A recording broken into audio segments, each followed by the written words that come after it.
Imagine if the air you were breathing was secretly making you sick. Well, that's the fear that absolutely gripped millions this past winter, and it was all because of a little fog. Today, we're unpacking how a simple weather event ballooned into Fogvid 24, a viral conspiracy that, yeah, probably spread faster than any actual cold or flu. And that question, man, it was everywhere. It was all over TikTok, it was flooding X, and it turned your everyday, kind of boring weather report into something that felt, well, sinister. So let's get right into it. What was going on with all that fog? Okay, so it all kicks off with the weather, of all things.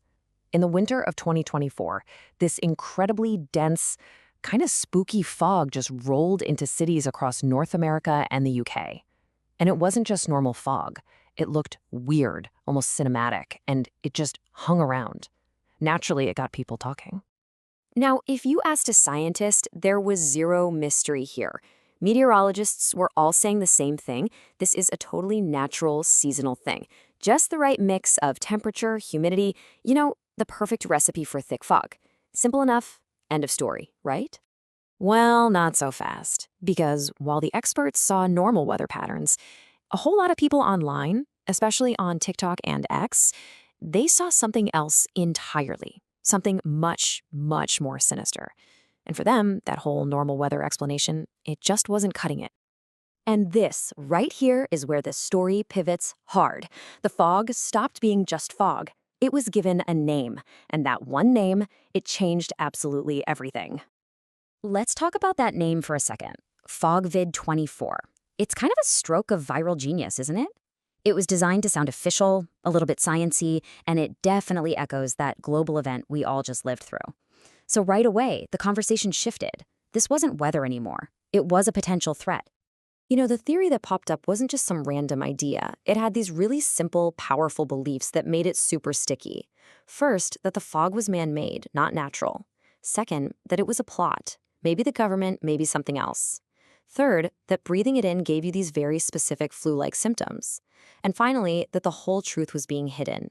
See how easy that is to understand and, more importantly, to share? And this is the secret sauce. This is how it started to feel real to people. You had these personal stories popping up everywhere.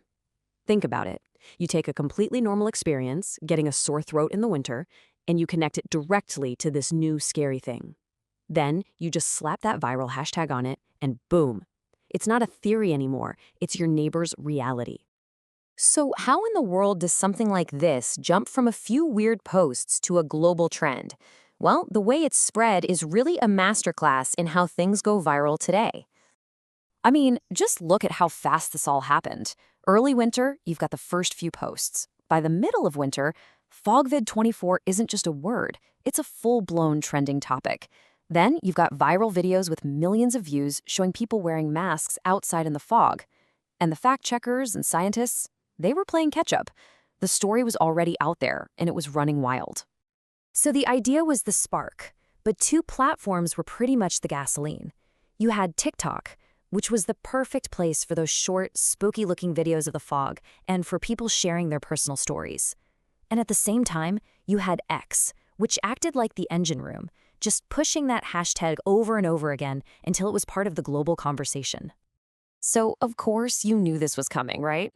This massive viral story was on a collision course with actual scientific reality. The debunking started, but man, was it an uphill battle from day one. And really, it all boils down to this, side by side. On one hand, you've got this sensational, terrifying story of a secret chemical weapon.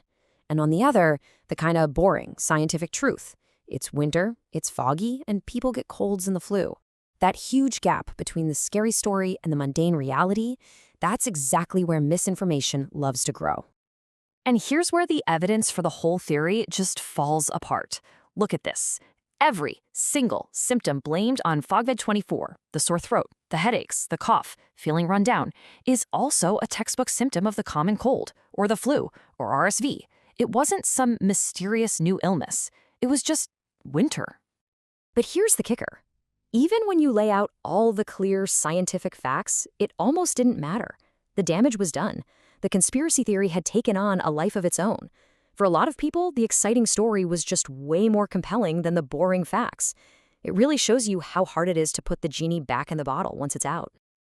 Okay, so beyond being a really strange internet story, what can we actually learn from all this? Why does the whole Fogvid 24 saga actually matter for all of us trying to figure out what's real and what's not? Because this whole thing is a perfect case study in how misinformation works right now. It shows just how easily and how quickly a story built entirely on fear, with no connection to reality, can take hold and feel 100% real to millions of people. So, how do we avoid falling for the next Fogvid? Because let's be honest, there's going to be a next one. Here's a simple 3-step toolkit. First, do a gut check. If a story makes you feel super emotional, like really angry or really scared, that's a red flag. Just pause. Second, check the source. Who's telling you this? Is it a real expert or just some random account? And third, and this one's the big one, check the logic. Just because two things happened at the same time, like a weird fog and people getting sick, doesn't mean one caused the other. That's correlation, not causation, and it is the oldest trick in the book. And ultimately, the story of the fog leaves us with this. Another Fogvid is inevitable.